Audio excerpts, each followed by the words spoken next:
అందరికీ నమస్కారం. మీ అందరి ముందు ఒక మాట చెప్పాలి. రవిప్రకాష్ గారు నన్ను క్షమించాలి. ఇంతకాలం మీరంటే నాకు ఇష్టం ఉండేది కాదు. నాకే అవసరం వచ్చినా నేను మా చౌదరి గారి దగ్గరికి వెళ్ళేవాడిని. నా లైఫ్లో మిమ్మల్ని ఎప్పుడు కలవాలా, ఎందుకంటే మీరంటే నాకు ఎందుకో నచ్చలా. ఇవాళ చెప్తున్నాను, జీవితాంతం మిమ్మల్ని ఇష్టపడతా. మీ నిజాయితీ నచ్చింది. మీ దగ్గర మా బాస్ క్వాలిటీస్ చాలా ఉన్నాయి. మీ నిజాయితీ నచ్చింది. మీలో అణువణువున మా దేవుడు క్వాలిటీస్ ఉన్నాయి. కాబట్టి సభాముఖంగా మిమ్మల్ని క్షమాపణ కోరుకుంటున్నా.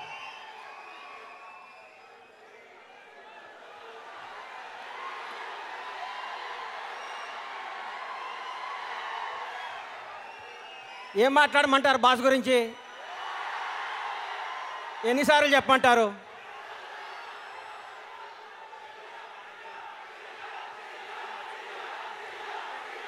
ఒక 5 నిమిషాలు మీరు ఆగాలి, నా మాట వినాలి. దయచేసి నా మాట వినాలి ప్లీజ్ ప్లీజ్. ఆయన ఏమవుతారో మనకి తర్వాత కాలం సమాధానం చెప్తుంది. మనం ఇప్పుడేం మాట్లాడద్దు. పైన భగవంతుడు నిర్ణయిస్తాడు ఆయన ఏమవుతాడు. పవన్ కళ్యాణ్ గారు ఎలాంటి వాడు అంటే ఏం చెప్పమంటారు? కళ కోసం కాదు ప్రజల కోసం అని మహాకవి బళ్ళారి రాఘవ అన్నాడు. అలాంటి ఆయన చెప్పమంటారా?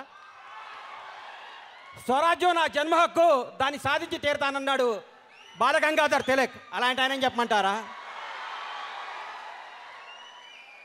ఆయన ఏదో అంటున్నారు. కులం యొక్క పునాదులపై ఒక జాతిని కానీ ఒక నీతిని కానీ నిర్మించలేమన్నాడు భారతరత్న అంబేద్కర్. అలాంటి ఆయన చెప్పమంటారా? భారతదేశానికి హిందూ ముస్లిం 2 కళ్ళు అన్నాడు సర్ సయ్యద్ అహ్మద్ ఖాన్. అలాంటి ఆయన చెప్పమంటారా? అవసరమైతే చిరిగిన చొక్కా తొడుక్కోండి, కానీ మంచి పుస్తకం కొనుక్కొని చదువుకోండి అన్నారు కందుకూరి వీరేశలింగం పంతులు. అలాంటి ఆయన చెప్పమంటారా? ఆర్య సమాజం నా తల్లి, వైదిక ధర్మం నా తండ్రి అన్నాడు లాలా లజపత్ రాయ్. అలాంటి ఆయన చెప్పమంటారా? బ్రిటిషర్ల పింఛను పొందుతున్న రాజులు నవాబులు జాబితాలో బతకడం కంటే ఒక వీర సైనికుడిగా మరణించడం మేలు అన్నాడు టిప్పు సుల్తాన్. అలాంటి ఆయన చెప్పమంటారా? బెంగాల్ విభజన దినం, బ్రిటిష్ సామ్రాజ్యాన్ని పతన దినం అన్నాడు మహాత్మా గాంధీ. అలాంటి ఆయన చెప్పమంటారా? నాకు రక్తాన్ని ఇవ్వండి, మీకు స్వాతంత్రం తెచ్చిస్తానన్నాడు సుభాష్ చంద్రబోస్. అలాంటి ఆయన చెప్పమంటారా? ఇంక్విలాబ్ జిందాబాద్ అన్న భగత్ సింగ్ మళ్ళీ పుట్టాడని చెప్పమంటారా? ఏమని చెప్పమంటారు సార్? మనకి చెప్పటాలు లేవు, ఆయన చెప్పింది చేయటమే. నాకు ఈరోజు ఎంత ఆనందంగా ఉందంటే, రవిప్రకాష్ గారు కళ్ళుల్లో కళ్ళు పెట్టి మాట్లాడుతుంటే ఈయనేంట్రా జనాన్ని టార్చర్ పెడతాడు అనుకునేవాడు, ఈయనేంట్రా అనుకునేవాడిని. ఆయన హీరో గారి గురించి మాట్లాడుతుంటే నా బెడ్ బాయిల్ అయిపోయింది, రక్తం తన్నుకొచ్చింది.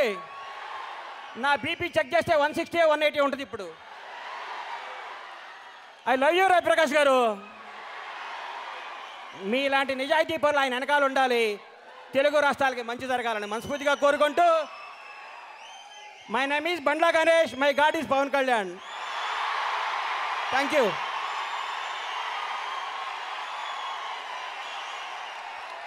Very good. ఇండస్ట్రీలో అందరూ ఆయన్ని వెరీ గుడ్ ప్రొడ్యూసర్ అంటుంటారు. వేస్తారు ఆమ్లెట్లు.